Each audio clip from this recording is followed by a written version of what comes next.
You don't know what a furry means. You need to look that up. I might not be into feet, but I'm not gonna give Quentin Tarantino any shit for his foot fetish. Yeah, that's what I'm saying, bro. Fucking free the nerds that are out here eating ass. It's not, you don't stare at titties, you don't stare at feet, you just don't stare at period. Huh? We don't stare? We don't You don't stare at titties? I'm sorry, what? I want to get into this combat a little bit more and see how it plays through for Amu and Tenebris and Entourage. Birdman is, in the background traveling with Aelitz and Nunui of the Walker leadership, if you will. And making their way back to the Tarask. With how Callie is leaving, I feel like it's a better position, I guess, to kind of focus a little bit more on this right now to ensure that the other two, we have an idea where the other two play out. So we're going to put Birdman on a little bit of a pause for right now, but at the end of each round, I want to go to Birdman to at least have him do some role play with Aelitz or whatnot as they walk through, one of their camps or rest spots or just walking along, hiking along, kind of something going along with that. Fine. Or, some sort of check or something he wants to do related to that, or even an insight related to like the Tarask and kind of, using his innards and skin quilt to kind of understand what's happening from that perspective. But last session, as you guys may spent time with who I've called the Forest Group for quite a time now by this point. They had teleported to the Dragon Rider Academy to gear up and rest and prepare themselves for returning to the City of Salt, which we're going to get to. I don't know. Maybe today. I don't know. This combat with Callie not being here, I'm honestly, I'm not sure how some things will play out. I'm going to be honest. So, the other part of the layer, but is in an effort, in a similar sense to like what Callie's going on. There's kind of a lot of NPC characters that are kind of still hanging about in some of the narratives, and I'm trying to find places to keep them and put them. So, it's just less for me to manage for at least the point right now. And Sarek was taking opportunity to stay in the Dragon Rider lands to more or less understand what Falwyn's doing. Has kind of been his main focus in the background, and Falwyn had controlled some of his cloning magic and things like that has made Sarek who he is. And nevertheless, there was one of my favorite discussions last session was Strike and the siege weapons and Sabrulian coming up about talking about immolating poop orbs to use as siege ammunition, and it just spiraled into like so many random things. Fun. And you just know Strike is going to save up his poop bill. Yeah. Okay. Well, there you go. It eventually went back to the narrative of Eros kind of talking about like their return to their homelands, if you will, and how they could use Cash and Kiteba to siphon energy off of the Tarask and things like that. This was all kind of going down during this performance, if you will, the celebration, but it had this very strong performative element of like the Draconic New Year in simple terms. And in the Dragon Rider lands, one of the few places in the world that have that, ancient calendar and reminder of these things, there is that big celebration. And there were in the skies, as you guys were talking and going through these things on this kind of balcony. There were different dragons and breath weapons and things kind of doing dances and whatnot, adding fireworks and things to the elements of their own kind of magical creation. And you guys were smoking weed from Sarek's stash during a lot of it. And eventually, Arrows gets the idea of getting nail gunk. And that kind of turned into, I think, the climax of last session. Was her convincing a random dragon to allow her to clean nails and then pack the gunk into a pipe and smoke it. All but Roxana and Fedrina and the kids inevitably join in the smoke session. The night ended with this powerful magical illusion magic, if you will, that took over the city. And you guys were on this raised balcony, raised because the entire academy itself, Nestor had, launched it from the ground, parts of it, going through the process of trying to figure out how to turn it all into this floating city. And you guys above the ground saw the city itself taken over by these shadowy tendrils and tentacles, and the populace reacts in kind with this, like, holy crap, they think they're being attacked. It's inevitably it's just shadow, like, it is what it is. And while everyone's looking down below at this happening, Alec, for whatever reason, looks above at the moon. And he sees within the moon kind of presenting herself, the progenitor mother of all dragons and kind of all draconic things in many ways. And she gives a warning of this, a premonition, I think would maybe be a better word now that I think about it. He must leave these lands and travel to another plane. And there's a change there. And there's a balance that he needs to ensure happens with stuff. So, overwhelmed with kind of the whole moment, Alec quickly excuses himself. Sarek follows him thereafter. And the rest of the group kind of goes about their night. But we end with a final scene last time with Eros trying to break away to meditate, I think, on her own at the least. But she gets followed by Donovan, and the little interchange where you had to convince I enjoyed the imagery of that, but inevitably she just needs some quiet time on her own to kind of think about how it plays out, how there's she's trying to go back to the city, but I think there's that layer of there are other things moving about the world right now. You guys are at that level where you guys are aware of this. When you're the 15 plus, the 16 plus, you're aware that the world is what's happening across continents, even across planes, and have the availability, capabilities to actually do something about it. So with the recap then out of the way, we're gonna jump into the combat for things.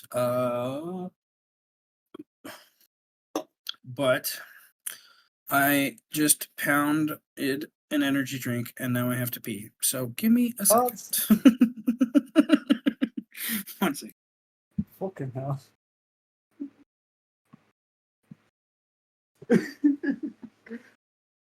Quick. Two.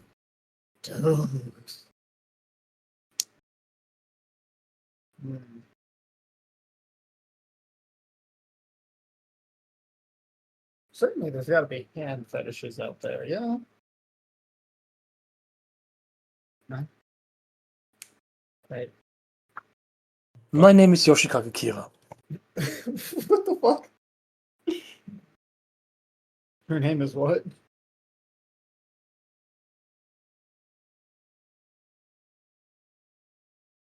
Okay, just say Yoshi that. Kakakira, JoJo Part 4. Ah, see, I don't watch JoJo, so I can't get past the art style. Dude, Spade is invulnerable. You gotta get to it. I can't get past the art style. I don't like it. It's too much for me.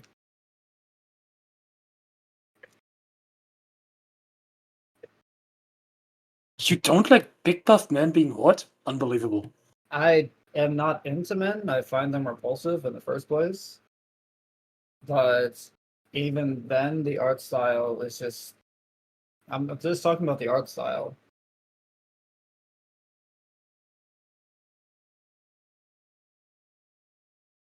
Like, All there- right, sorry. plenty I mean, of- yeah, that's fair. The art style isn't for everybody. All right. Amu. Yeah, I see that bitch all the way in the top left corner, feeble mind. And I'm spending inspiration, so he has disadvantage.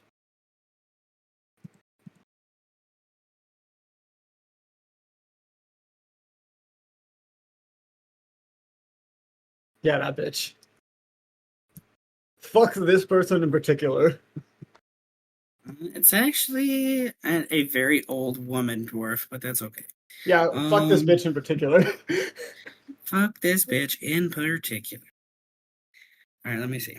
What she can do? What? Fake dwarf. She doesn't have a beard. She's, she's old. She lost it. What? Losing your beard from old age? Yes, you're telling me she drank milk growing up. Look, my hairline might be fucked, but my beard game That's will be funny. on point forever. Okay. 18. And that bitch is dumb. Okay. Well, let me find my pen. I didn't even need to spend inspiration anyway, but fuck it. That makes it funnier. Well, you did to give the disadvantage, so. I mean, yeah, but they would have lost at a 17 anyway. That's what I mean. It's just being in that one makes it better. A plus 11, Jesus. The dice said, yeah, sure, let's do this. Okay.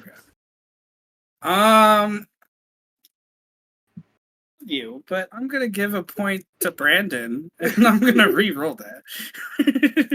Still fails.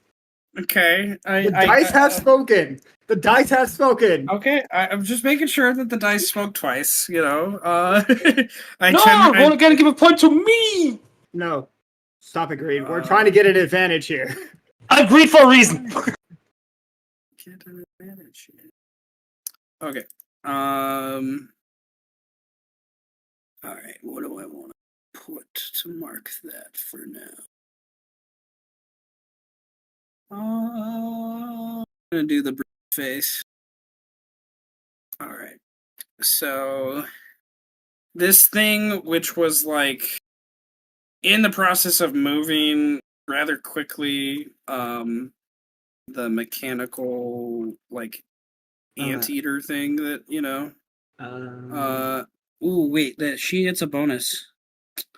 Yes. Okay. So in fact, I forgot a bonus that she gets from her frame. Her Jorvian. Because she's in the cockpit. So, with the plus 10 here, she actually passes. What the fuck? Plus 10. That is. So the energy gets like rerouted, and you see lights and whirls and bubbles and things, kind of around, her, kind of, the creature, and right. That is just fucked. She still takes 16 psychic damage, though. She does indeed. 16 psychic. She's just The 1 week. indeed. uh. So, all right, Amu, Well, there do you goes our. move?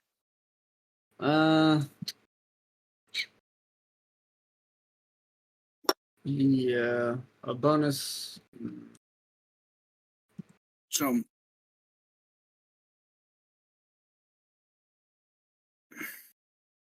trying to think if I move forward or move backward.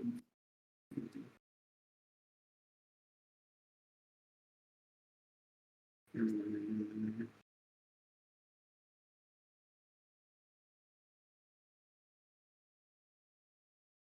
Okay. Yeah. Bonus action. I turn back into a giant eagle because I got dispelled out of it, and I fly forward 60 feet. I like to think that the camera breaks away to the dwarf that you just targeted in the combat, and she and Dwarven is translated, words at the bottom of the screen. All right, fucking little muskrat, you. So, like, our little emotional support. All right, is that your turn? Yeah. All Fucking, I right. waited 2 sessions of that fucking limp dick shit.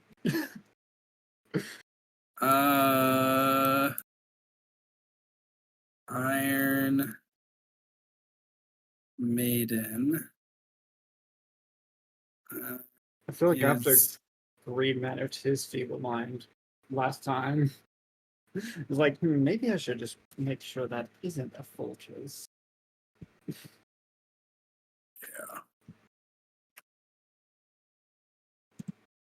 Where is it? Where is it? Okay.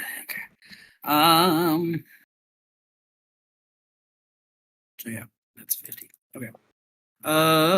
The Iron Maiden is just there and she's struggling, and there's this void about her, and then there's just this pressure that brings her down to her knees, and then this magic just gropes around her, and blackness goes about her neck and her throat and just rips out what energy she has left. And she falls prone, unconscious, at 0 HP. Okay. So I will add the 2 dots I normally do for death saves that she'll start to get to, unless Tenebris wants to do something prior to that. So, what do we got, sir? Yep. We are doing.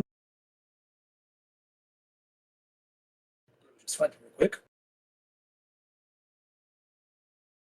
Quicken spell, shape change, Gorithro. Pull out the fucking eagle whistle. Give me them Orbitex. I don't give a shit. I'm gonna go collect my kids. 1, 2, 3.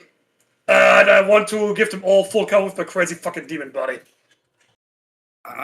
Okay. So your action is to dash around and grab them. All right. Yeah, if I can dash and then still grab them without an action, then No, that's I'm an gonna grab action. You're grabbing 3 separate people. You're using your action. Okay. Okay. Then I still have some movement left, I'm pretty sure. Let me double check where I started. It was here. Then I went here, down here, to over here. And I could still grab Eva. So I'm doing that as well. Okay, so you're And grabbing then over to Kali. Yes. all 4 to go to Cal. Okay. So I will just. Thomas doesn't even know why he's grabbing Eva. It just feels right in the moment, and he's fucking confused with himself. Okay, well, because of that extra narrative, because I was about to ask, why are you grabbing? Thank you. I will give you an inspiration point for Thank you. saving Aether. Because, all right. I'm gonna move both of you at the same I'm like my time. fucking Vegeta arc now. Move her over here. All right, so they're all like around you, under you. You end your turn next to Callie. Yes, and if at all possible, I want to give them all full cover of my crazy fucking demon body. Yeah, that's why I kept you on that side of things. So I'm gonna say that,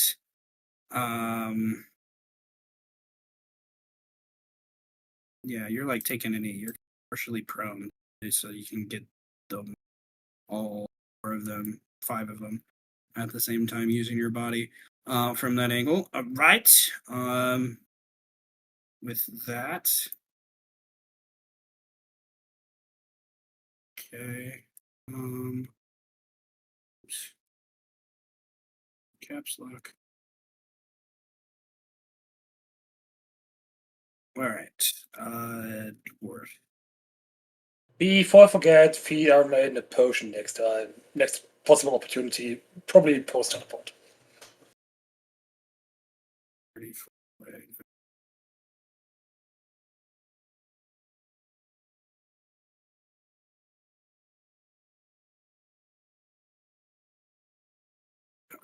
Uh,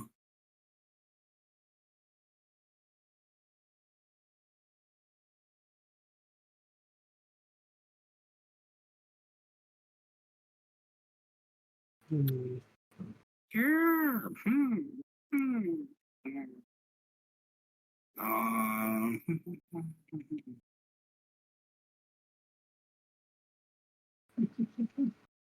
yeah, you do that. Um,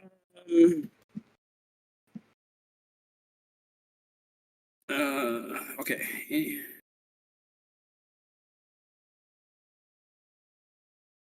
Uh, no, he would. No, because he would want you. He'd want you alive for now. So, he's going to move forward his 70-ish feet and his thing, and then the dwarf within. So this is one of those things to where you can't technically see the dwarf casting, but he's casting a spell, like using the Jorvian. So, like, it's one of those things that I don't know. I've thought long and hard because like Eros has done it to me a bunch of times. Technically, is Cash doing the somatic components, or is Eros doing the somatic components with inside? To me, it makes more sense that the pilot's doing it, and they're just using the sight abilities of the Jorvian. So can I counterspell it or not?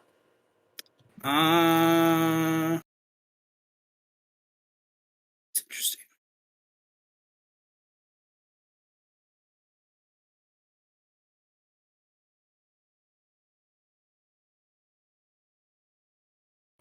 I'm gonna say a luck check to see if you happen with your passive perception while you're moving around to like hear something. No, to see something. It's like there's no verbal components with the spell that he's casting here. Like to maybe pick up on something, I guess. I mean, I would think if their souls are, well, their magical energies are merged together, like with the bind, I feel like counter spell works. Okay. If that's the way we want to play it, then that's the way it's going to happen. Oh, sorry, I keep forgetting I have push to talk. I was asking if 23 passive perception, thanks to foresight, is enough, or if I still need to do a luck check.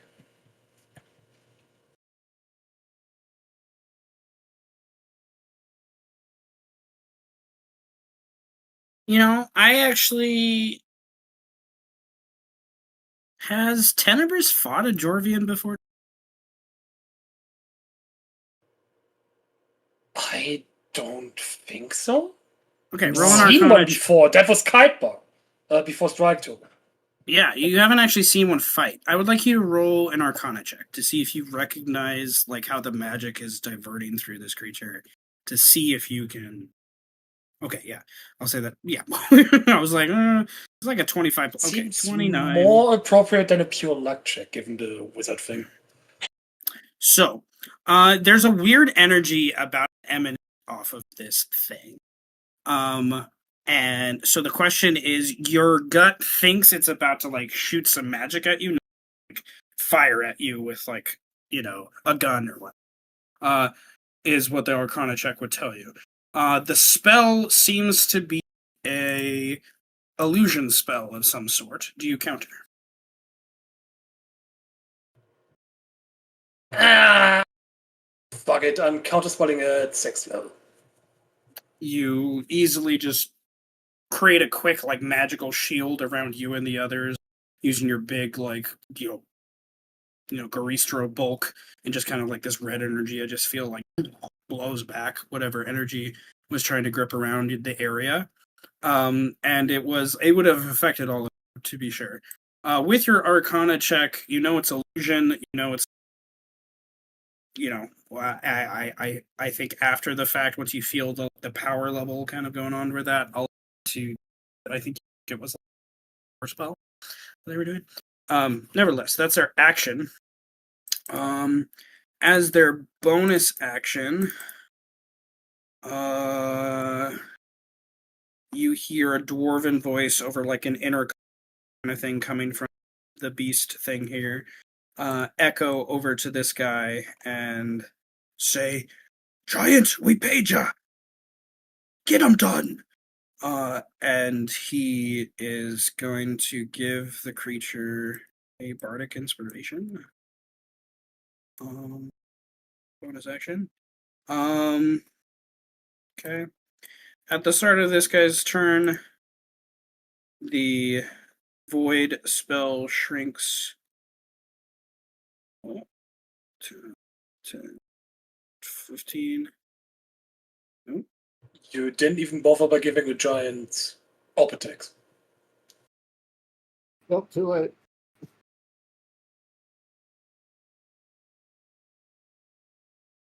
No. But that's because they were saving their reaction for something else. So. But doesn't really matter by this point. One of them is about to take their turn. I'm not too worried about that. Alright. Closul. I don't know, his name is the favorite of all of them, I'm gonna be honest. Stomps forward. This quasi-bipedal, sloth-looking creature. And the creature is going.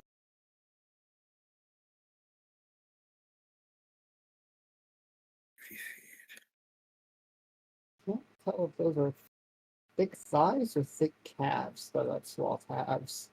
Sorry, my mom called me. I'm here. Hello. You're good.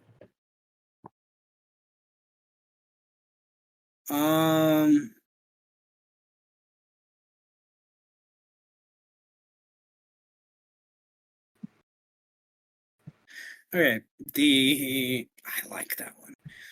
Close Soul is going to stomp forward, and he's going to open. Like his eyes start to ignite.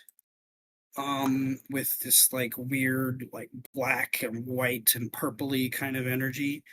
And it's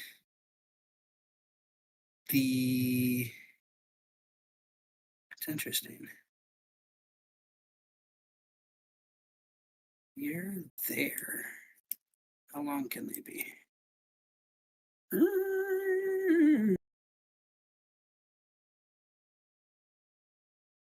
Okay. Need to zoom out. Let's see if he can. Well, not without hitting that guy. He wouldn't do that just yet. Yet. All right, we're gonna go. I'm gonna need to draw quickly. So we're gonna go 1, 2, 3. Oh, 1, 3.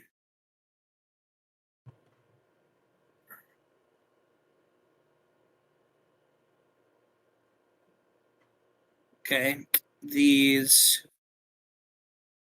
Well, I'm gonna do one thing. Out of risk, out of.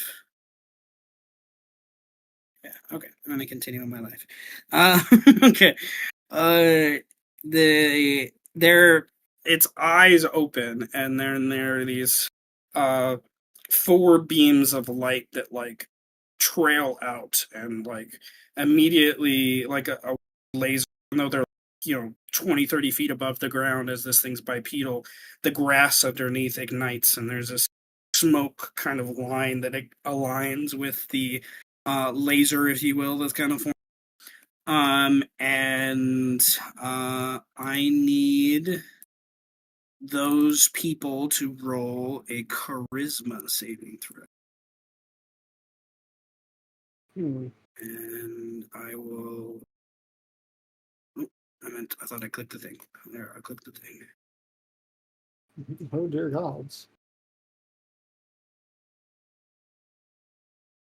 Okay. I'm gonna move you back just a hair so I can grab some people. We do remember the full killer thing, yes?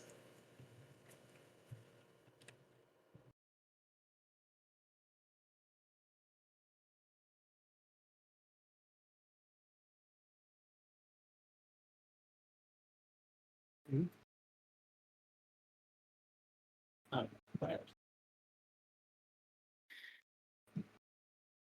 Okay, well, because of the type of attack this is, I will say it applies. Normally, cover only applies to dex saves. And it's not about like necessarily seeing you guys. He just makes these lines. So, nevertheless, but I will say yes. So, I will also gladly take 4 times the damage, if that is a fair trade-off. you do not have to take 4 times the damage.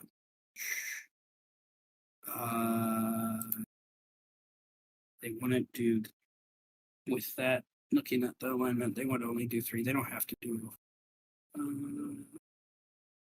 Oh, it says say 4. So I said up to 4. Okay. So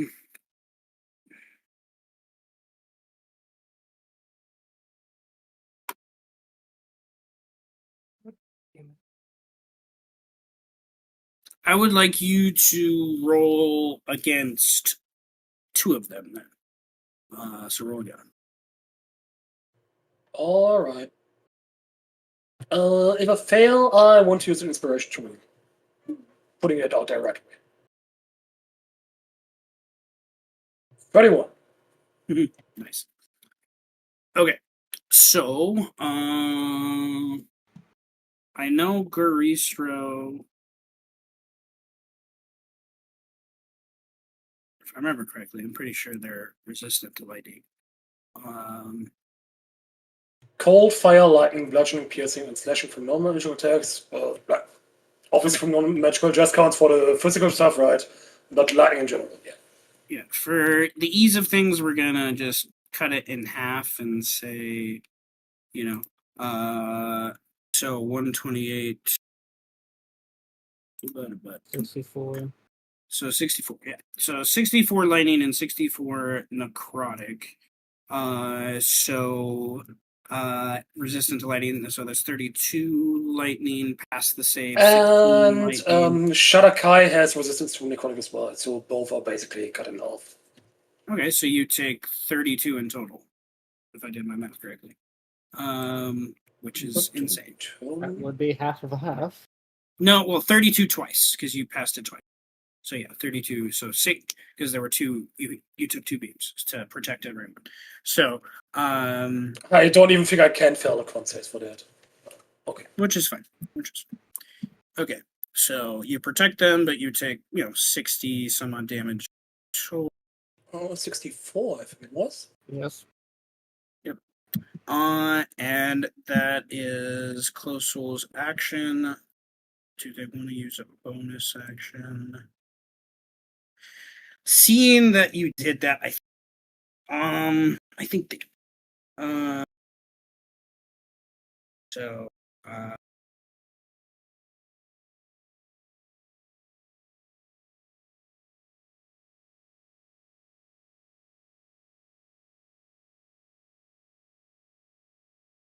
Also, thanks for letting the rule of course slide over the actual rules. I really appreciate that.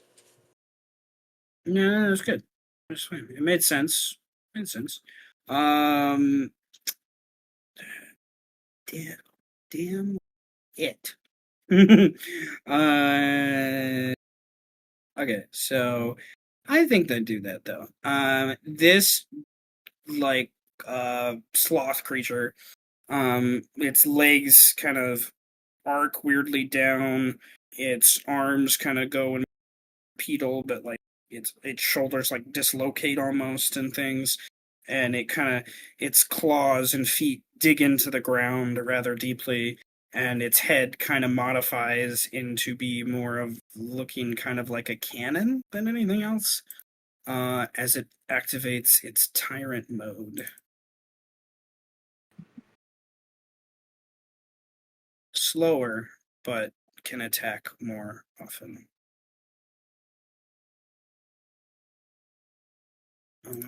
That is its turn there. You know, in hindsight, I could have done that first, but you know, it's okay. No, I'm not gonna. It's more anime that way. It is. This Cyclops is gonna use its bonus action to sprint, so it will gain 25 movement. So that's 65. So he's gonna dash to be 100. Yeah, he could dash to be right there. And gets his big axe ready to just like take whoever is closest out when he's able to next turn. This Cyclops is reaches out awkwardly to far out of its reach. You can't, with your wings and whatnot. Well, no, it has a 10-foot reach. I'm gonna give it this.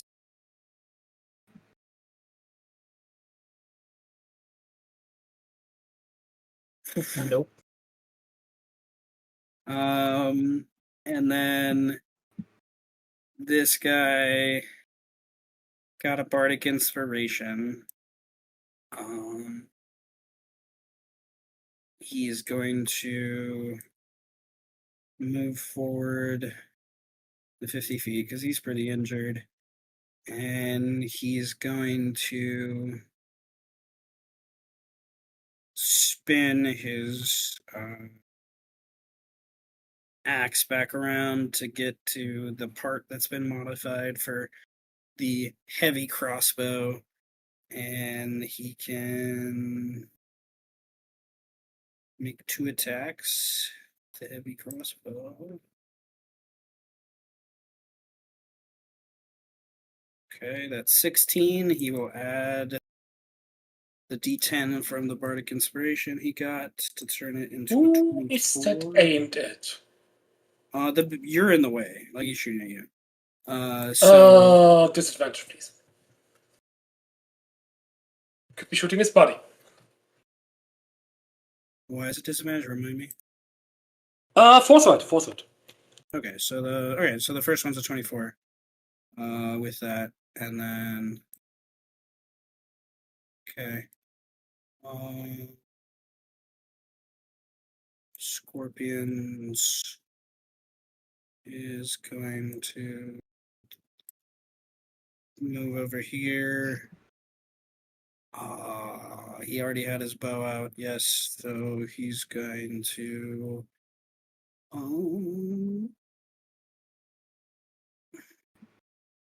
shoot at the one that shot at you guys.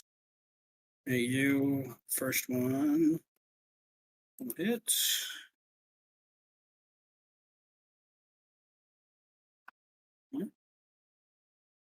There we go.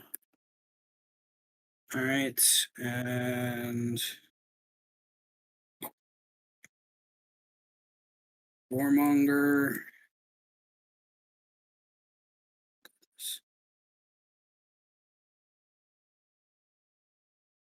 He at least comes back on the map. And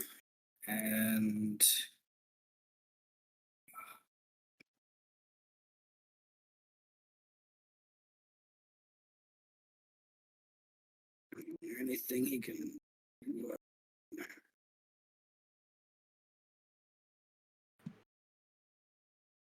Did that. He did that. He needs to be closer for that.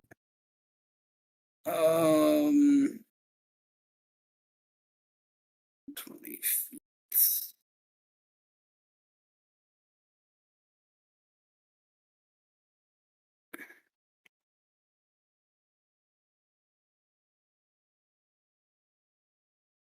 Yeah, he's gonna try because he would.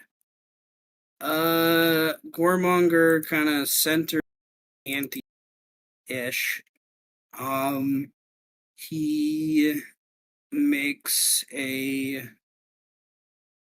wall of thorn erupt around and tear through earth and grass and try to wrap around the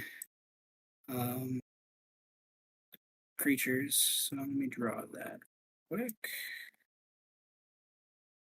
60.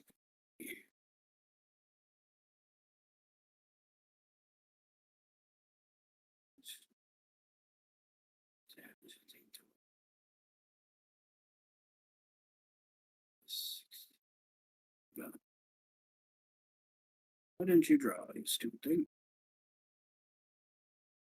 There you go. So cuts through kind of the two Jorvians. He's trying to waylay them. And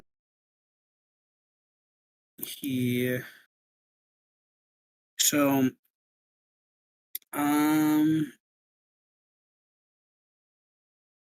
10 feet high, so it doesn't block them from seeing necessarily, right? Each creature must make a dexterity. So anteater thing.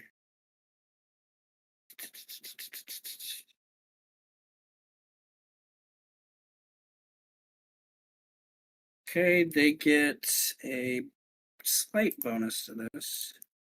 It does not help them. And then yeah.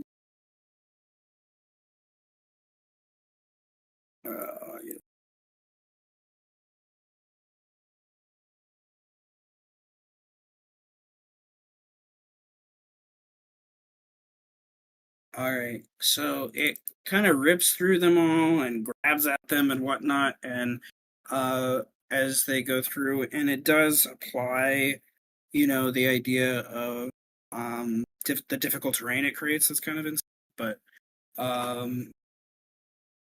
it doesn't actually do damage because of their damage threshold.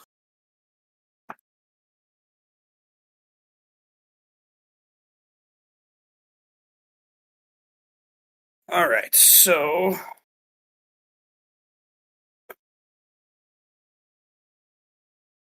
that are floating in the air.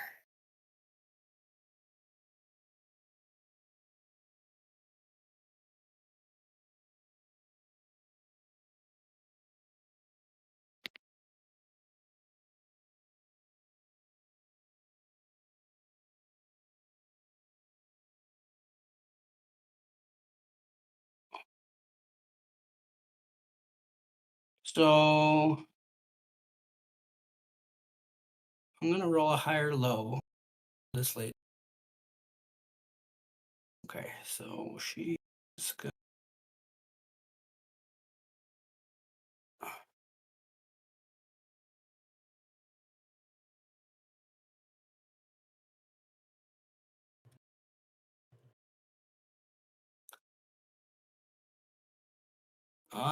Indeed.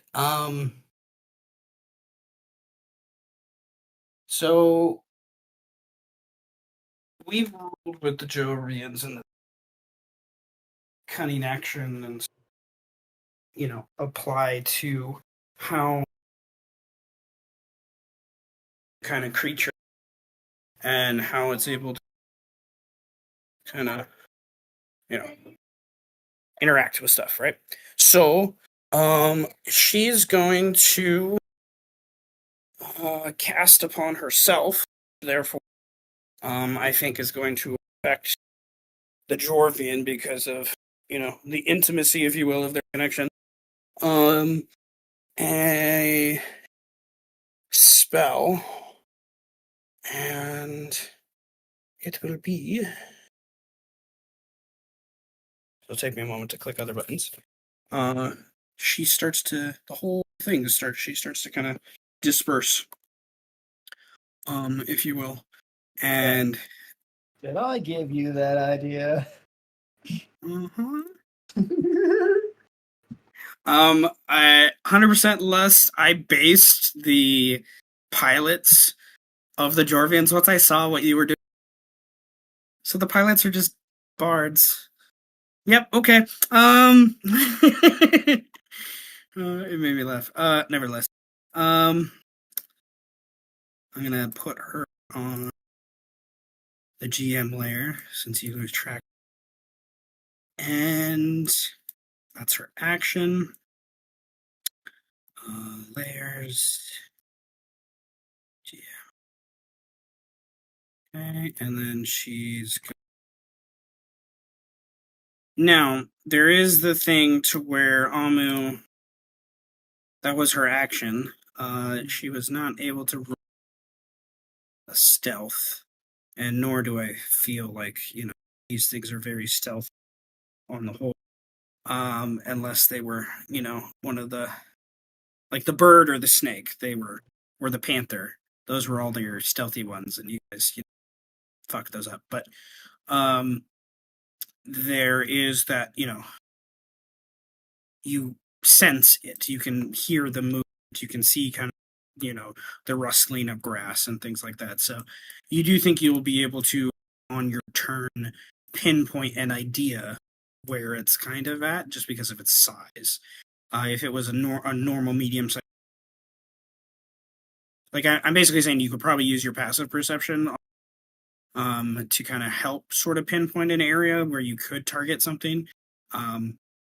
If it was a medium creature, I imagine it'd be like, no, you gotta use your you gotta like search it and like, okay.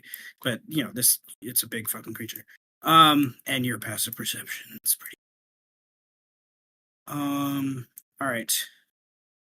White Snake sees the assistance coming from, this side of the group isn't over. I think to some point they're aware of Amu. I don't think it's until this point with the, thorn wall that you guys kind of get the idea. Tenebris and others. White Snake probably would yell that out at the top. Like, look, a thorn wall! Amu! She would yell out. And then, there's the people over there, up in the sky. By this point, they've been up there for, with you guys now away from the gravity well. Piece those things together. White Snake is going to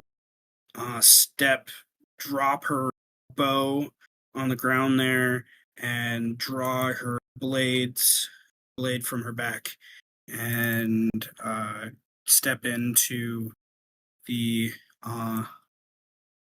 Cyclops that came up to try to overwhelm you all. It's quite clear, and she's going to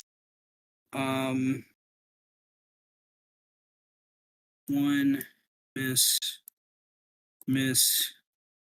The thing's wearing armor, able to protect itself. This big shield-like structure around itself that it uses on its arm. It's been trained how to do. But nevertheless, that last one, and she's going to use her maneuver to give her. I don't know. She's gonna use her maneuver to. I don't know. Who needs it? See or hear? Oh, that's kind of big range. I don't know. Tenebris, you can move half your move if you want. It's up to you. You don't have to. Wait, I can use half my movement. Yeah, one ally who can see or hear Whitesnake can up to half the ally's speed, provoking opportunity attacks. He's already taken this because of. Oh, there you go. I don't think she would use it on anyone else. So right now, because Callie is going right next. All right. Yeah, and Callie's just getting us the fuck out of here, right?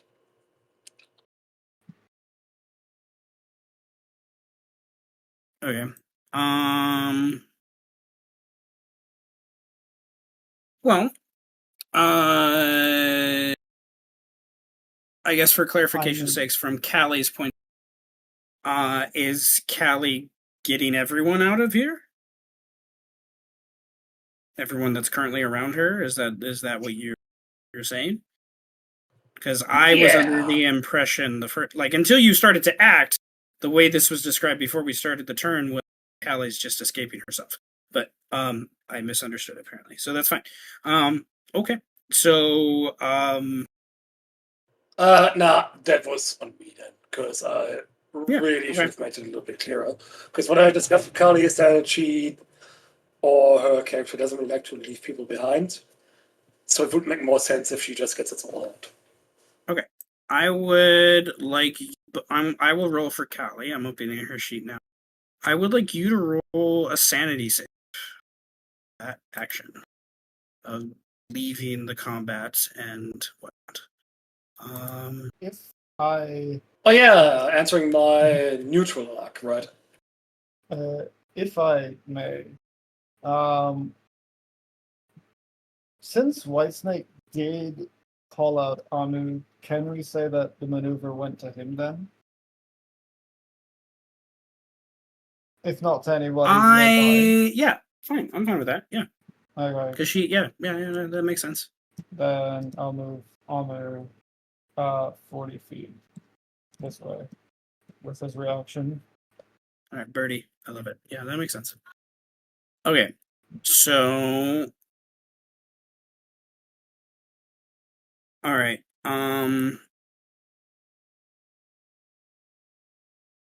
Callie will get around the lot of you, put her hand on Aether first, and tell the rest of you to put a hand on her shoulder, and so she can make sure.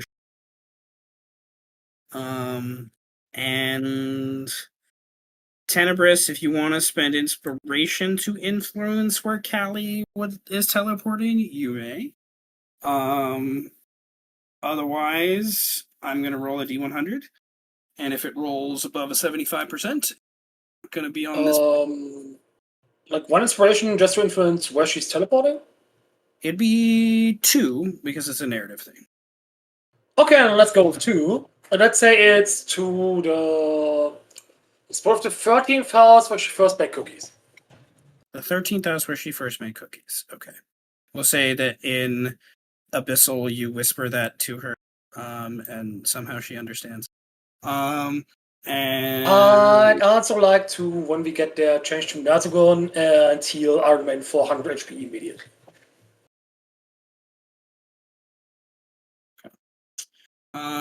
Then I'm going to put you guys on a different layer and delete you from initiative. Since there's not really since there's not really a major enemy in between now and my turn, could we speed up the cannons? Oh right, they're cannons. I forgot they were cannons. So, but to clean up what? I was going to, I forgot to count, but I was going to say, since the feeble mind failed and the Amu notices those guys teleporting off and the great invisibility, Amu was going to fly by, grab Pio, and then just dash 100, his full 160 feet off the map away from the battle, and even do some athletic checks to try and go faster.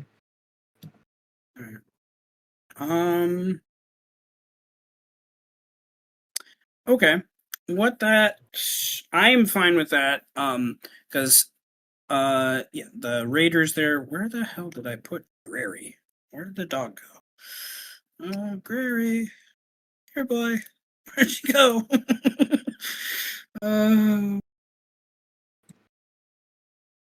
Oh yeah, he got blown way off the map. That's right. And Jahir's back there trying to is saving his life. Okay, that's right. All right. So piecing things together. Okay, so Jahir. All right.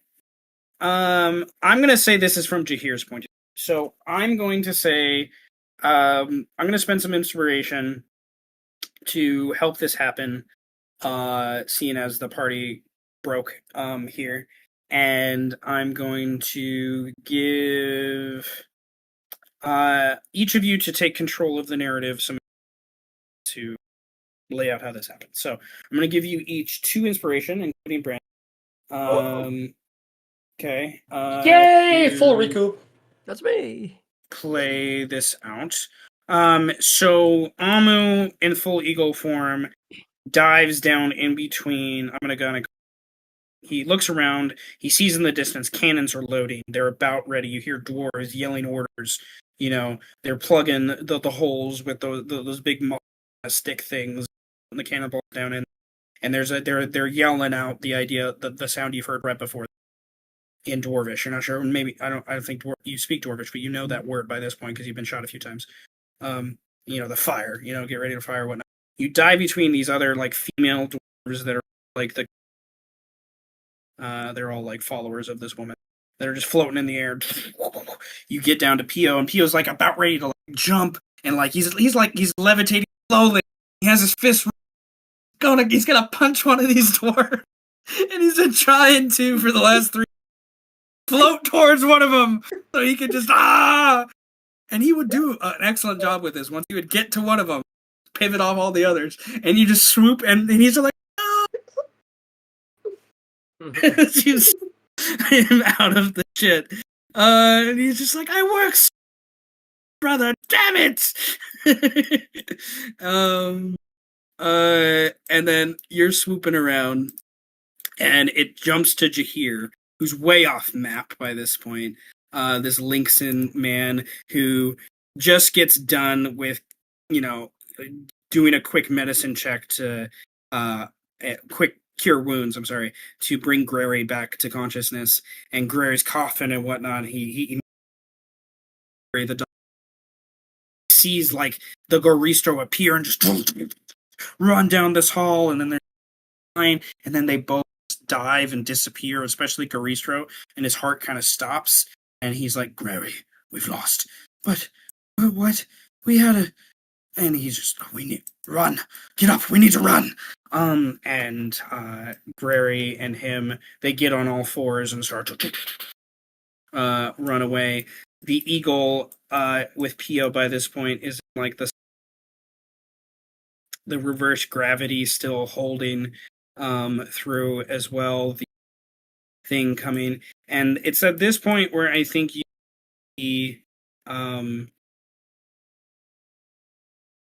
Goremonger, your passive perception, you know, your little other druid friend down here, and he would look up at you and use he's not quite an archer, he's almost there, so he'd have to use, but he would turn into an eagle himself and just like he sees you retreating, and he just joins in. holds on his concentration as long as he's, give you guys some recompense in the start for things, some sort of like chance for escape. I should say. I'm going to roll for Goremonger, Jahir, and Grary. I would like to give you I would like you to roll a luck check as well, but I'm going to give you an advantage luck check because you have Pio with you, and he's able to like use his monkness to like spin you or just make you more aware of kind of those things for that idea. But I will roll for the three others. Just roll them as a group. So okay.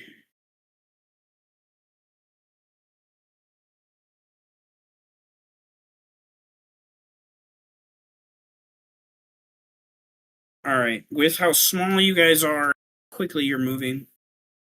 There are cannons that are going off, attempting to shoot at the eagles, especially as they're definitely the larger targets. And then there's one, maybe two, probably with the aid of one of the dwarven kind of Jorvians or whatnot, kind of helping aim and point out where some of the escapees are going to. Especially also, I think with some of these two still standing Cyclops, they would be running after Jahir, I think, more than anyone else, like seeing them in the distance, being pointed out by the others. And there's a desperate run and pace and stuff that goes on, but eventually you break over this hill, and you guys are able to, all of you, Animaesus. It's quite obvious in this situation to me, these luck checks, that I want to just highlight that if you guys weren't Animaesus, I think it would be harder to escape in a situation like this because you're able to just like intermix with the wildlife really quickly. Once you're able to get out of line of sight, you're able to take those to, especially the druids here, kind of do those things. And once you're kind of, I think to add another layer of safety, Warmonger he was saving it when he got closer. He turns you all into like rabbits and like stuff that like are so unbecoming to the Jorvians and whatnot as they pass by and try to look for what's going on here.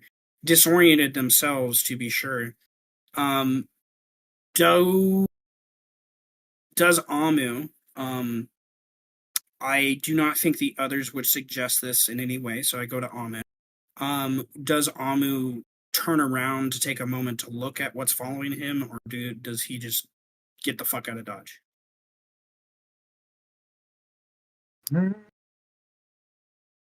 I'll let insight if that's a good idea or not.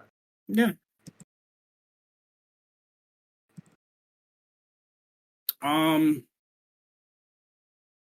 You think you could spare a few moments, but if you spend more than a minute or so, someone's gonna see one of you, and it's something acting odd, something going out of the situation. Maybe not you, Pio, and Goremonger, maybe Jahir and Grary, who are kind of separated from you. But there's a lot of the dwarves kind of going around. So if you want to take those few moments, perception check. I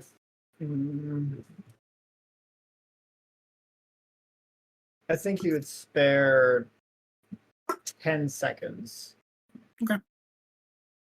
10 seconds. In those 10 seconds, without your perception check, you do see the three Jorvians pretty much at full gallop speed trying to keep up with the eagles, and you guys have pivoted around this hill and dived down towards the ground to where they're now forced to follow the ground and not the sky, which is in this open grassland is a lot harder to kind of keep track of things. So they're starting to bring up trackers and different dwarves, and those that can track you, trying to figure out, can they pick up a trail by this point. You all have been flying by this most part. So I imagine Jahir, who is an archdruid of the grasslands, would have turned into an eagle as well to narrate that. But so there is that layer of kind of those things. Behind these Jorvians, who are extremely fast, they are almost as fast as you. Like to be sure, if you guys wouldn't have taken care of Kiteba and the Kaiti, who is the snake. You guys, this would be a very different fight because they were so fast. Like Kaiba and the snake were so fucking fast. Like, and so was the panther. They, but nevertheless, their pilots weren't as strong as these pilots. Nevertheless, so you see a gathering of dwarves. You see, and I'm going to start to move to kind of demonstrate this, I think. Joining them in kind of concert behind you, you see groups of dwarves start to circle around them who have been trying to keep up pace as best they can with things, as yet again, these guys are pretty fast. And there is about 50 or so dwarves within the immediate that you, with your insight in these few moments, could easily on that you guys, within a minute of where you guys currently were in the combat, these guys would have showed up, and you guys would have been dealing with not just the Jorvians and the Cyclops, but these other dwarves too. And your perception can see that you can see enough to know that they're not wearing heavy armor. They're not typical soldiers by any means. They have dogs with them that are howling and barking and sniffing the grounds and things. These are the people that are quick on their feet, and, if you will, in so many words. And you're starting to see that they have mounts. A couple of them do. Most of them oxen. Some of them are goats or these weird lizard things that they've obviously purchased from the south. So they have some of those things to kind of keep up with what's going on. In the distance that's going on, the last thing on there is the lead with your insight, not really your perception, is the idea that by this point, you know that they're eventually going to turn around and go back to where the cannons are, and kind of like reconvene. I think you would know by this point that your Storm of Vengeance fucked them up, but this was their forward group. This was kind of like, and you kind of get the impression that the Storm of Vengeance didn't hit all. It hit like most of it, but there was this forward marching group that these guys kind of represent that are not hit, that didn't get hit as hard, if you will, by the Storm of Vengeance, and seem to be healthier, if you will, like they're not sick like many of the others are. So there's still that displacement where like the ones that are in the camp near the cannons, they're sick. There's stuff going on. Amu knows that there is that layer, but yeah. So Amu takes those few moments. That took me much longer to those 10 seconds because seeing things a lot quicker terms than you can speak. And he spreads his wings, goes away. They search for you. They search for you. They search for you. The cannons have stopped many moments before then, and you guys fly until you don't hear nor smell dwarves anymore, and eventually find a little hill with some rocks and things that are an easy place for you guys to kind of take a breather after probably flying for a good hour plus, if not more. And that's not exactly how I expected that. I'm gonna give everyone another inspiration point, including Brandon. Yeah. So Tenebris is back in the city of Salt. Let me write some notes. Woo!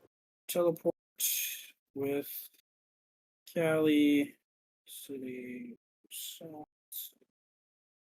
I'm gonna roll with that idea. And then Amu, Eagle Escape. Peel. You guys turn into rabbits. Looks like an hour. Flight. Okay. And then the full.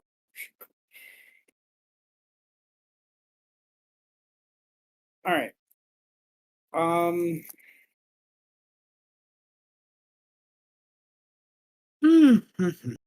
Okay.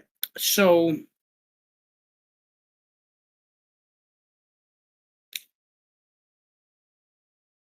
what I need I need decently in the past where Birdman is. And how this shift changes a different perspective of how I need to think about it. So I'm gonna go to Amu, who more of a threat, I think, against it. Located the area of uh, Amu, you're with Gormonger and Pio. I think eventually maybe you would catch up with in that time the other druid, Jahir, and his dog friend Grary. And you guys, I think Pio would spend a few moments cursing Tenebris, and, uh, bringing us into all that crap and then bouncing out, and then I thought we were fighting and killing people, and then you turn over my shoulder, you grab me out of the sky. We had those fucking dwarves. We got them. We're gonna fucking kill them all. We just gotta, we need to launch one of us over to the fucking cannons and A reasonable crash out. he's angry to be sure about it. The rest of you are kind of quiet, but there is that undertone that are thinking, and I think more brilliantly as Amu gets angry about this whole situation. Which, Jahir and Grary look rather defeated. Warmonger as well. Pio just looks angry, and he would be, if you told him to run back over there and start fighting shit, he'd fucking do it. And yeah, he'd kill a few of them probably along the way, but he definitely, by himself. There is that layer of, we lost. Like, what the hell? Like, why did kind of like we charged in there and then overwhelmed? Maybe they're kind of murmuring back and forth. My question as a DM is, Amu, what are you like? What do you want to? How do you want to approach what comes next? I think a layer to that question is this where Amu walks away from things, or is this where we see the transition to Arrow? Or are we still? Do you feel like there's still stuff that we need to see do? Because I could argue either way. So to answer that, via roll, sorry, Amuro would say to Pio, brother, that fight was a lost fight.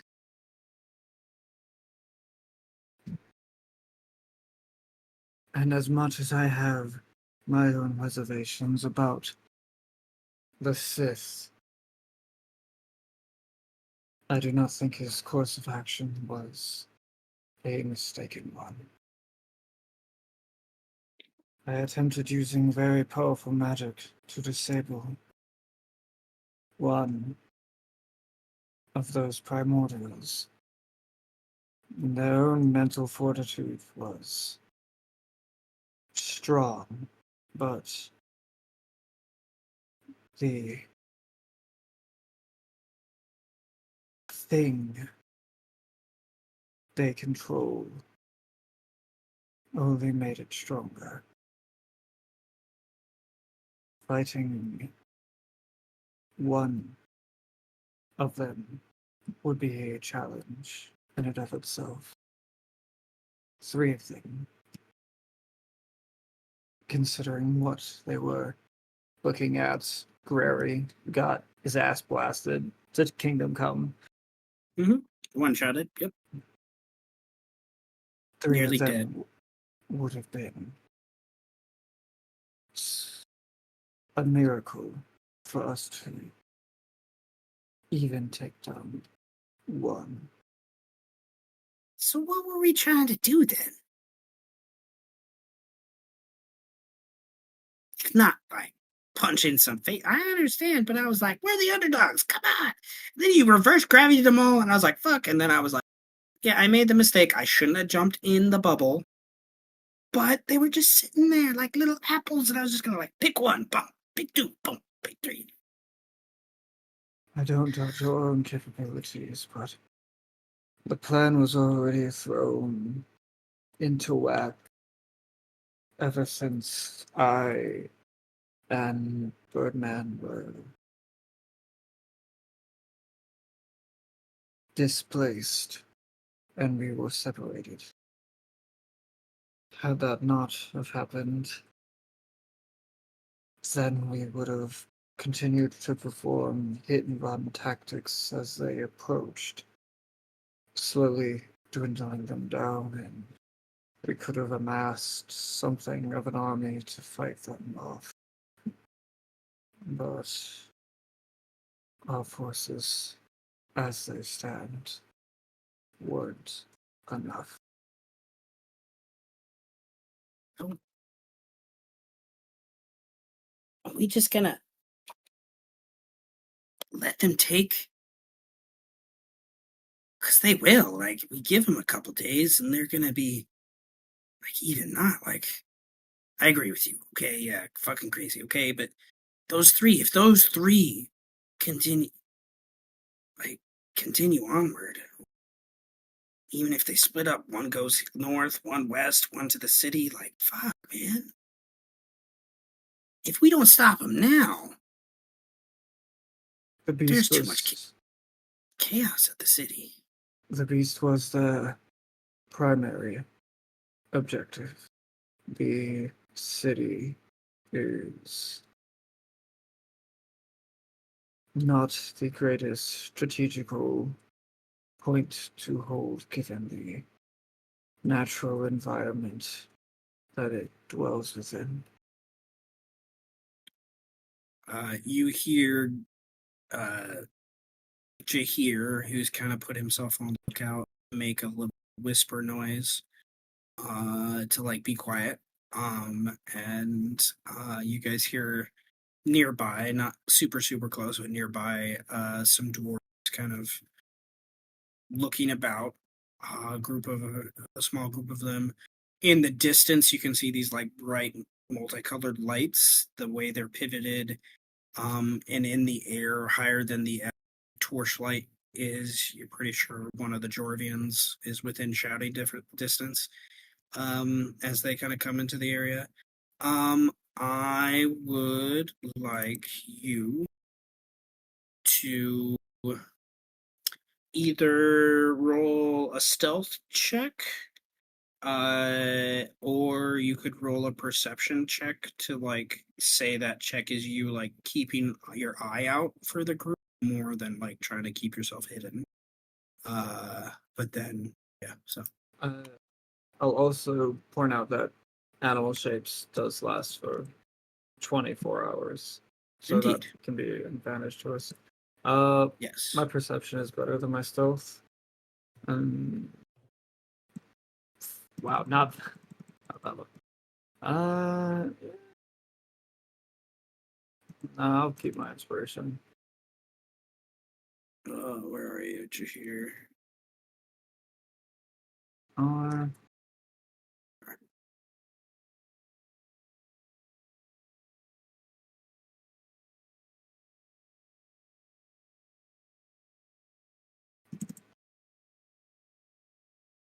Dun, dun, dun.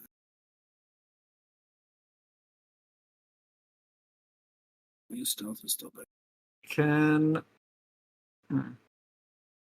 I spend 4 inspiration to cause a weather phenomena distraction? Okay. Um.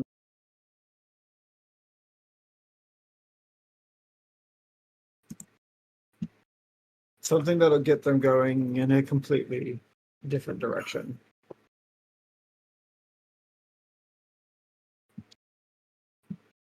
Or hell, just make it just start like raining badly. Well, I was just gonna go to the rain idea in and of itself because my brain was remembering Eros, whom back in session like 76 or something, did that weird prayer to the goddess of water to like create like torrents and whatnot. I was initially just like the idea was like flooding the rivers kind of around the city of Salt and things like that. But that storm, it would make sense with the lineup of time. I think in some ways that storm would start to begin to brew, and there's a loud crack of thunder that kind of distracts them all, and it's obvious with your passive insight that there's the discussion that they should regroup with the others because of what's going on, and they start to break away, we'll say. With that, Jahir would speak up and would say, "Well, do we return to the city? Do we wait? Do we allow them to rest?" I somewhat agree with Pio that I'm not so sure the city is ready for what this will be if they are fully rested. So, But we aren't full rested ourselves, are we? no. That doesn't mean I think we couldn't terrorize some things. Perhaps we could, in a similar idea to creating watches. You, me, and Gormonger, and even Pio, if he would like, in his own. We could hit and run guerrilla tactics, attach the edges of their camps, keep them on their edge, not let them sleep, is my goal. But that would also mean that we would get less sleep as well. I am fine with this, but Gormonger, it is your land. Gormonger, Vulpin Foxkin, who trained Althea back in the first parts of the campaign.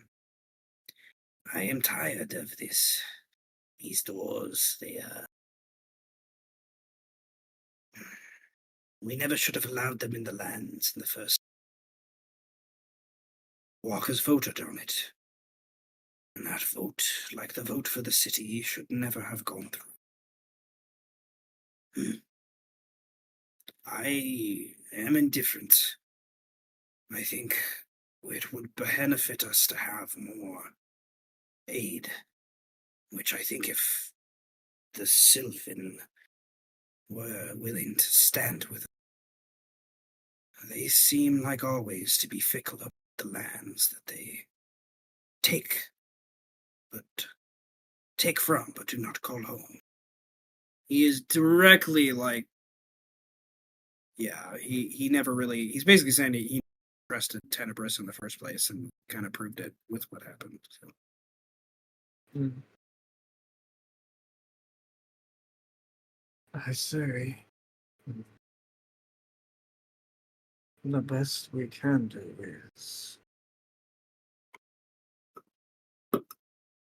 a war of attrition at this point. We would have to. There's nothing we can do right now. We need more forces. That will require us going throughout the lands to gather allies. Unless we can separate them. And Grary would speak up and, what allies? Else will stand with us. Aelitz has convinced wait in the west, and those not in the west have stood here at the city, and or have died in the onslaught of the beast. And now the beast may not even be in the city, and I can see why our ancestors tree and let these Sylvan eat themselves within this city of salt. Gray kind of spits on the ground.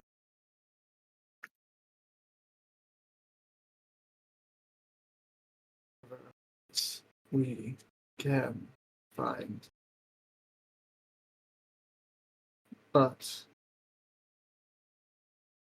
I am also unsure of it myself. I do have one idea that I think is more beneficial.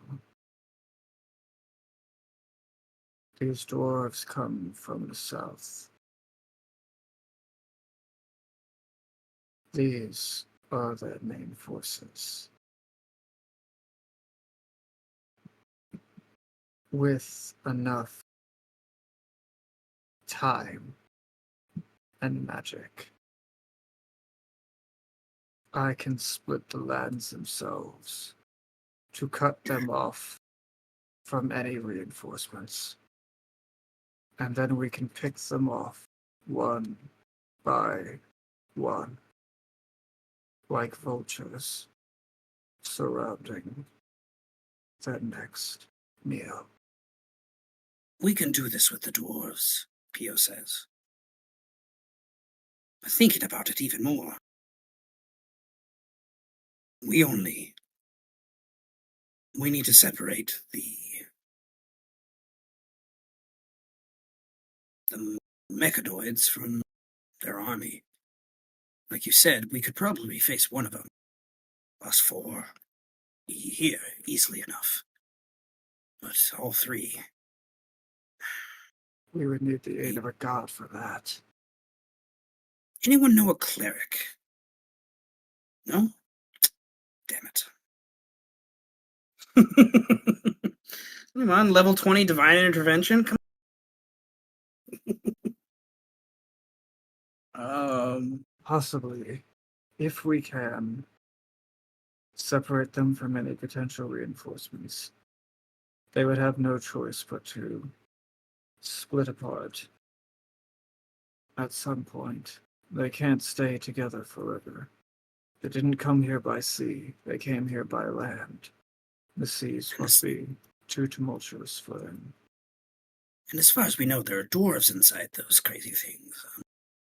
Dwarves are made of flesh just like the rest of us.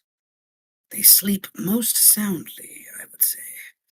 And after this long day, maybe we can find opportunity. But it's curious to me, none of them were affected by the sickness that overtook the army, nor the storm seemed to have damaged them. Their magic is quite powerful. Do all of them share this capability? We only faced the one, and I saw from the distance that she could turn invisible, fly, it seems, and also you say resist one powerful spell. We know nothing about these other two, other than they nearly absorb them in some sort of well of gravity. They were overwhelmed quite quickly, it seems, but we know nothing about what they do. So, with what little we know, we need to go after the one you attacked, because we at least know magic, and he cracks his knuckles, is not effective. But if you get me close enough, maybe, I don't know, you turned me into this rabbit. Can you turn me into something smaller? Like really small? Could I slip between the cracks and, like a spider and find a way to bite? That would not be the most opportune of things. From I aided someone in getting a bit closer. I'm hoping I'm remembering this right. I think it was Amu and someone else actually got closer to Kaipa. Because I certainly know it was Gold. I just don't remember. I'm pretty sure. Amu and Kite. It was Out of back at game. it was back at the city, like just outside. I And want to say it was Setch. He was like his little orc boy. Was you talking about in the city when they came and made their announcement? no. Because obviously, it would have to be Amu. Because I specifically remembering stopping someone from, yeah. Because I made a roll, like some type of roll, a nature check, just like to see if I sensed the feedback energy that would lash out at someone attempting to get inside. I just didn't remember who it was with. I, I just Mm. I just need to remember like Mm. if Amu did that or not. Anyway. It sounds right from that perspective for like you. I can't remember the actual setup of that, but Yeah. So yeah, Amu would say, no, we can't get inside. Doing so would cause a feedback of magic that would incinerate you. Incinerate you. You have to attack it from outside and break in first, unless you can bypass it via a spell that can target the pilot themselves.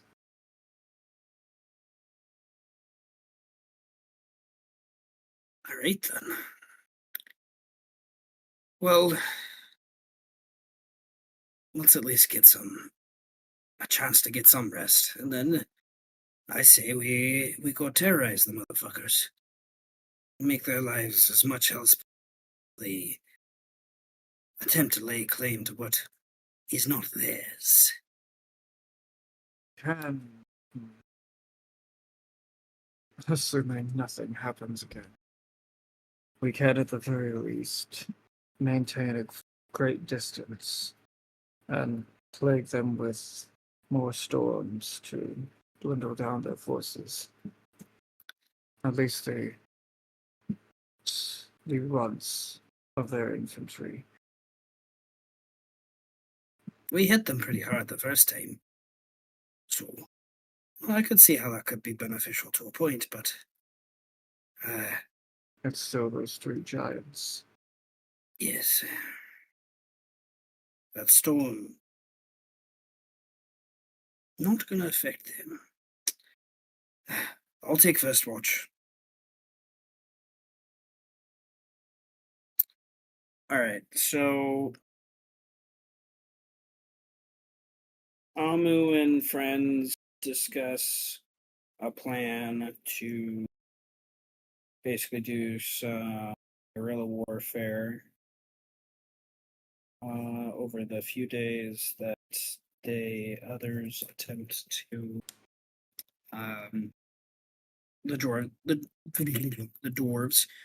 I almost said dwarves with a J, and I was like that. There you go. The dwarves, as they make their way to rest, the city of salt, at least waylay them to that point.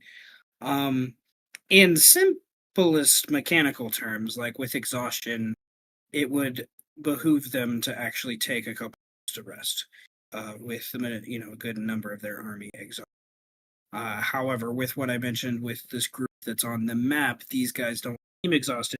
Maybe, a discussion of it's separating, I guess, the army, which is a discussion I have my perspective, because if they minimize the number, then the strength of their potential conquests goes down significantly, except especially with, by this point, what few survived the Lapidon assault would be rejoining this part of the army, and they're all too. So there's some of those layers of probably them hunkering down, probably them actually making a more permanent camp, and taking time to make sure we really have the strength we need to do this thing. Because from their perspective, at least for right now, I think you guys could easily assume, right, that they know very little about what's going on with the beast, and they're kind of beelining as quickly as they can towards there. But good old Trask buddy's already halfway across the continent. So, And I know all the NPCs are far more gung-ho about guerrilla tactics, but just to better answer the question of what Amu wants to do, he is considering these guerrilla tactics, but he's also thinking of going to that section of land that they have to cross in order to get here, and splitting the earth to create a great chasm for it. And I'm even thinking that since he's a spore druid, he might also make the area toxic while doing so at the same time. And while there's not technically a spell to do that, I think it would be more of a narrative thing that occurs over time.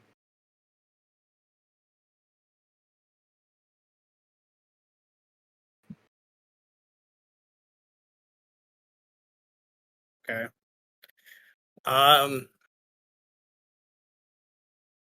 So essentially turning the Gulf of Mexico into an ocean. Okay. Is what in simplest terms. Like if we go to like the big map, the land map. Animaesus lands. Then yeah, because they had to cross through here. Yeah. There's a land bridge there. That's yes. It's wide, like it's miles wide, but okay. So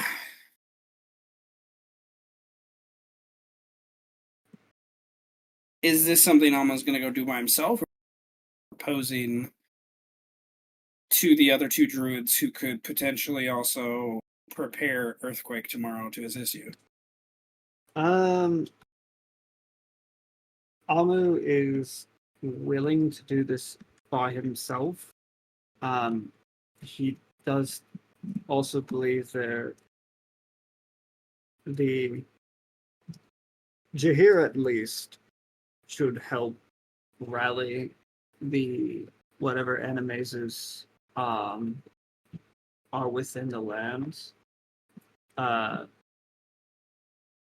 Amu would appreciate any help, but he's not necessarily asking.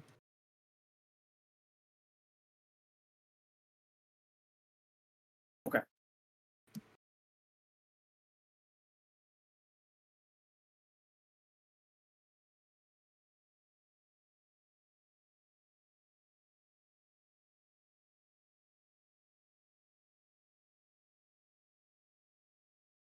Okay, so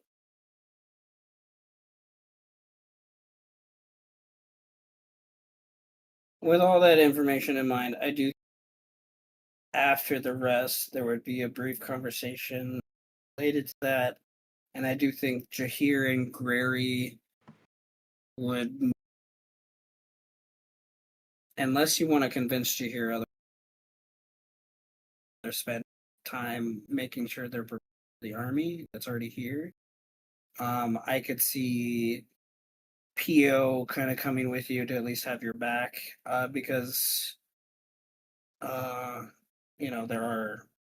I do picture in the south you go, the more camps and forts if you will, that you're gonna find Jorvians, as they've kind of established from behind them so they can make those connections home.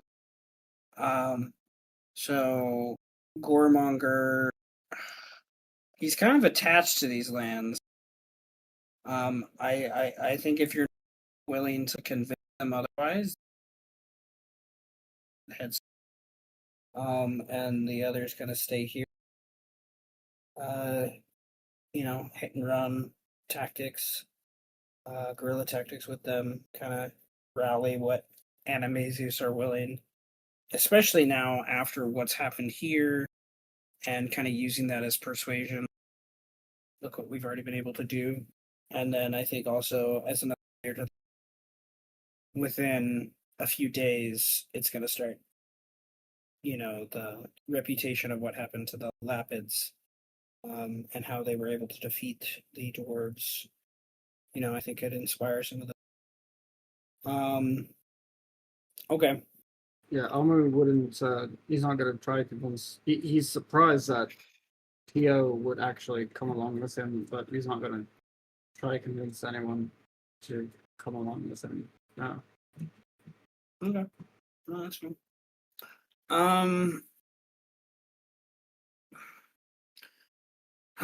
Gentlemen, you never fail to completely do what I didn't plan. It's just I'm just looking at my notes.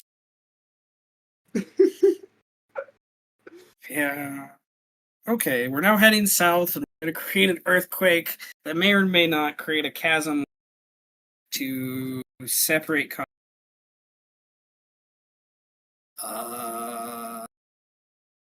outside of this. The last time something like that happened to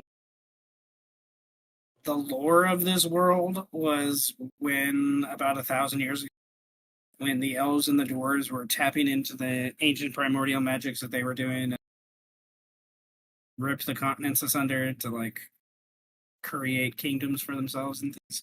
I don't know.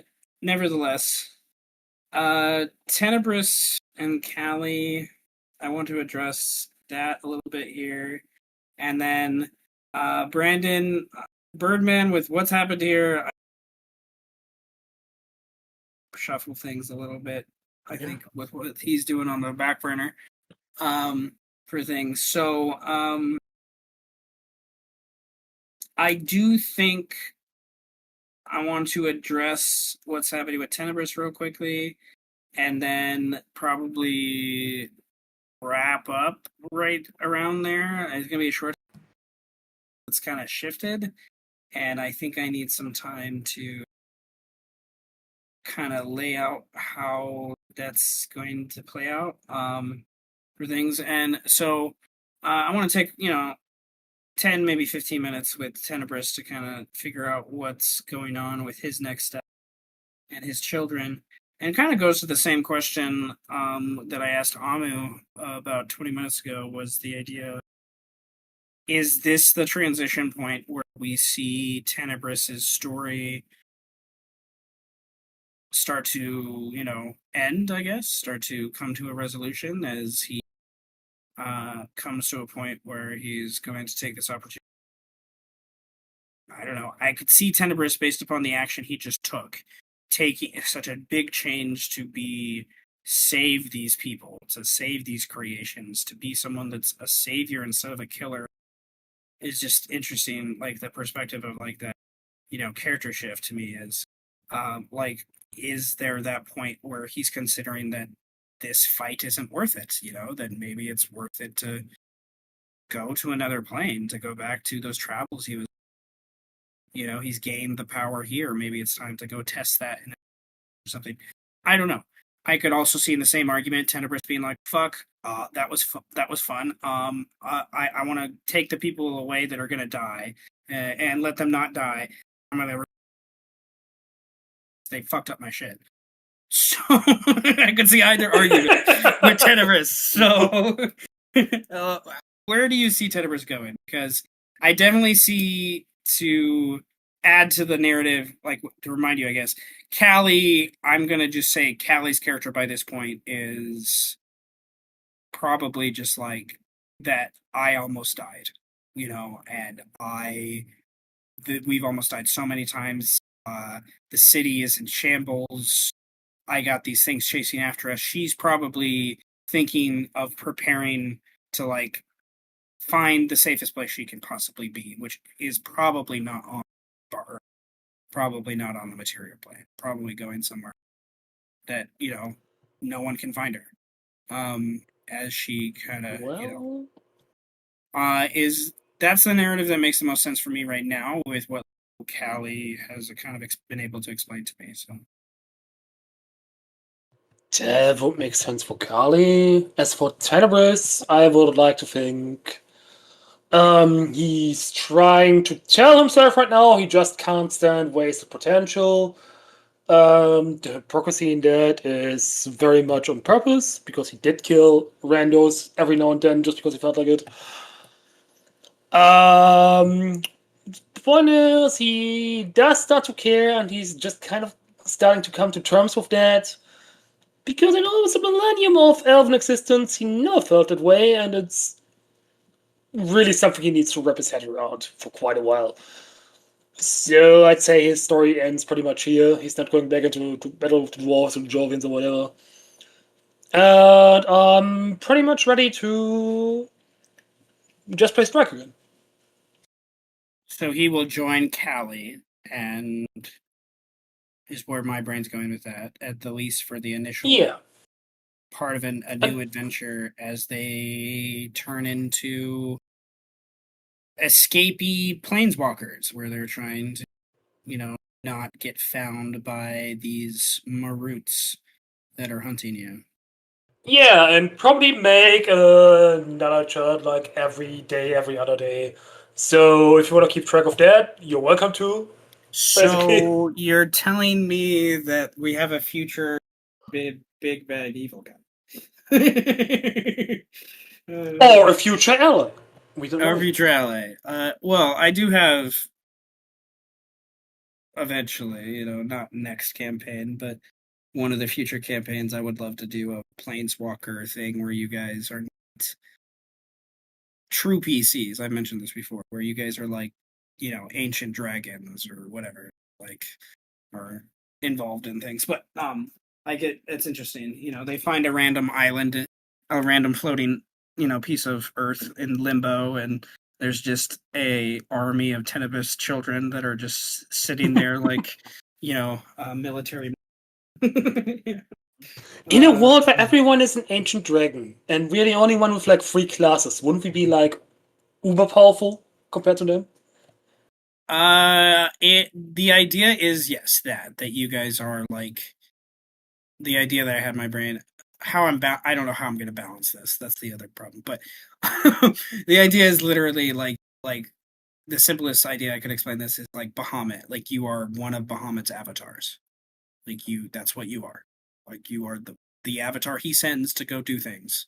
When, okay, you, Jimmy, you're this powerful golden ancient dragon. You've been around with me for 1,000 years. You go, okay, Jimmy, I need you to go over here. And when people hear Jimmy's coming, they're like, "Fuck, Jimmy's coming! Shit, Jimmy, what do we do?" Jimmy. One of us has to remember his name is Jimmy now. One of Bahamut's avatars. He has 7 platinum. Jimmy. Yes, one of his. I don't know, Jimmy. Irony. I'm going to pick such a mundane name now for my dragon guy. my uncle Jim was here this past week. Maybe that's why it came to my mind. I don't know. Ah. My mom yelling across the thing, Jimmy, stop doing that. Just, Now you need to write that in your So notes. this is Jimmy, this This is is canon, Maxwell, this is Tony. Hey, what's up? My name is Zach. I am a recovering mana addict. Well, I was the once a iron- lich, and yeah, Hi, I run a shop Zach. for magical wares now. the irony being though is like to us they're mundane names, but to the dragons and like Ba'ur, these are like there is only one Jimmy. You know, like it's it's a unique name from that. Hey, what's up? My name's Zach. I became a Um, lich one time. Still a lich, still addicted to mana, and I'm probably not gonna stop. So Hey. sell me all your shit. Hey, my name is Andrew Tate. I smoke on Oh the god. weekend.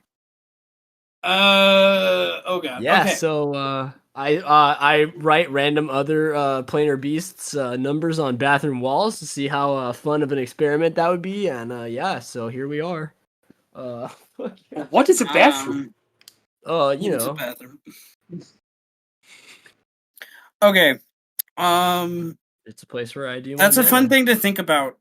Now my brain wants to think about that. I need to think about Animaesus right here. Okay, guys. So, it's an interesting. Maxwell, I kind of love that name for Maxwell Wellington III. Yes. Oh no, we're playing Scribble Notes in D&D. Yeah, I know. Okay. Well, yet again, this is not how I expected things to play. I expected this to be the session where we see transition to Eros and things like that, and hopefully getting to them with that idea, but with what's happening with Callie and Tenebris, and then the even further separation of Amu from that narrative, of course, now with the choice he's making, and Tenebris, you telling us, Greed, that Tenebris is now an NPC for all intents and purposes, and his group, which is fine. That layer of things, God, Tenebris, I have to acknowledge something that I was kind of role playing through Grary and Jahir with Amu's thing right there. Like your character has ironically kind of proven what they've always felt about elves as Animesus. That they come in and they take responsibility and then they leave the responsibility once. It's kind of like the Animesus. It's kind of I love the irony of how the stereotypes kind of That inadvertently did played he out that way. acknowledge it? Why? So why what? Did he acknowledge why Ted was fucked off? And we Oh, yeah. wondered why They don't need fucking to. Yes. Animations have been racist this whole campaign about everything. Yes, they acknowledge, I think, why to a point. Like, I think there is that idea that, yeah, that right, but this isn't your homeland, right? This is their home, and that difference is, I think, something like it was proved by the actions that were taken. Even the action of Anu going south to separate his homeland from the dwarves and things, and that grandiose spectrum. Okay. Tenebris, Callie, whatnot, they take a rest. They do, a, take a few hours in the city, whatnot, get back their energy, able gather up, and she teleports them off the plane to a plane that either Tenebris are aware of, and that's the last these lands see with them. And that definitely could easily I love the idea of that campaign or a side feature in a future campaign where they come across this weird archfey lord that Tenebris is turned into somehow, which would be interesting. But okay, and then Amu, after resting, probably sometime late in the evening, taking advantage of time. You probably slept throughout the day into the late evening. You separate with Grary and Jahir and those three. Well, rewind slightly. Aether would not join you, Tenebris. Aether would stay in the city. But everyone else would join you. I feel like that was assumed. Yes, but I feel like I need to drag Aether off. Well, I feel like if I didn't say it out loud, yeah. You Dude, why the fuck am I even here, man? you just bring him here, and then gosh, yeah, he's no. It'd be hilarious though. That's the perspective of the entire story. Aether, get home. Aether, I love how long he stayed in the story, and I thought he was gonna die when he matron mother. I thought he was gonna be the first people to. Yeah, not gonna lie, part of the rescue was the player version of me not wanting him to die. Yeah, Why didn't you stay in the city? Well, I don't know. You never fucking asked me if I wanted to stay in the city. I kind of assumed, I kind of just went with you. I thought you were gonna move.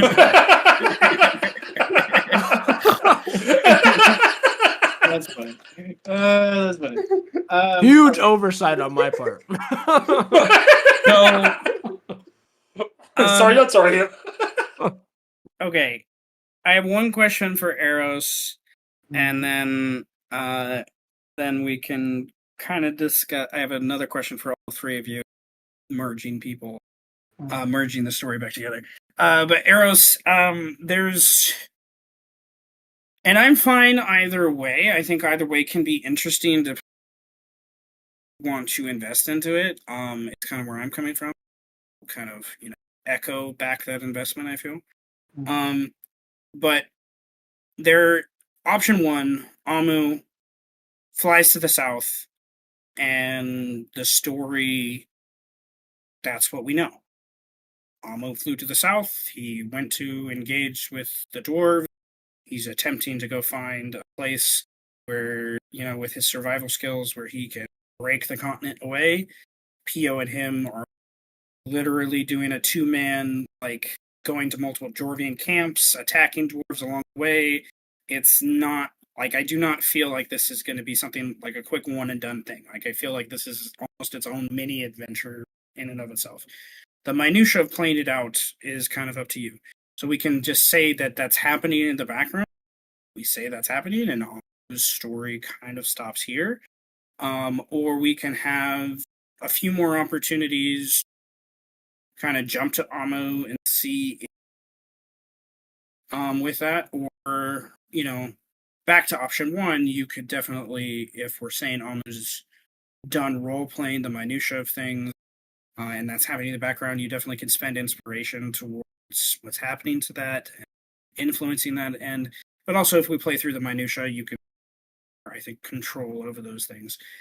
So my question is how. Another way to phrase this question might be how quickly do we want to transition to Eros? And your answer will affect how I ask my next questions. I am thinking that as far as my direct control, that this is the quote unquote end of Alma's story.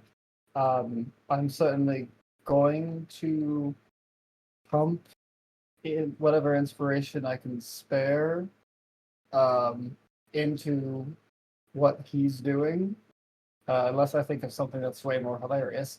I have an idea for that.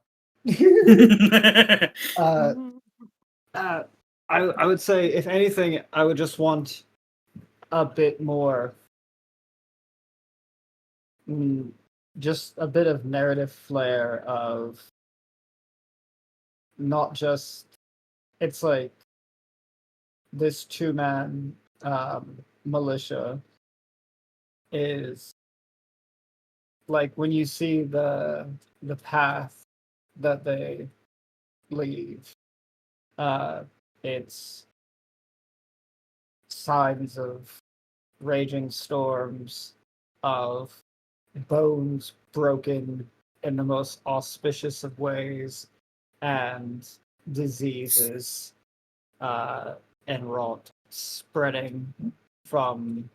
I like the idea of dwarven corpses growing with fungi in random places that people can't explain how the fungi shouldn't exist here. It's a freaking desert. It's a mountain range. These are forest fungi, swamp fungi. And they're just growing inside the door. Yeah. Then new dwarves grow out of it. Wait, that's 40k. Myconid dwarves. Yeah, oh, that's a cool idea. I Creepy. can the dwarves. I like it. Okay, so I like it. All right. Then Tell me the name of God, you fucking piece of shit. okay, so my question, my final question, as I think about it now, you've answered that.